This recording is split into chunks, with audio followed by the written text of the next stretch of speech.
কার হাতে? না, রিজিক তো আমাদের হাতে। এটা মানুষ বিশ্বাস করে না আসলে। এটা মুখে বলে, মানুষ মুখে বলে রিজিক আল্লাহর হাতে। মানুষ যদি বিশ্বাস করতো রিজিক আল্লাহর হাতে, তাহলে মানুষ কেমন করে সুদ খাবে?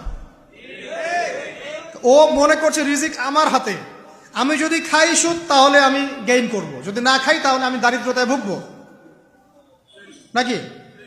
যদি আমি ঘুষ নেই তাহলে আমার উন্নতি হবে অর্থনৈতিক, যদি না নেই তাহলে আমি মরে যাব, না খেয়ে মরে যাব।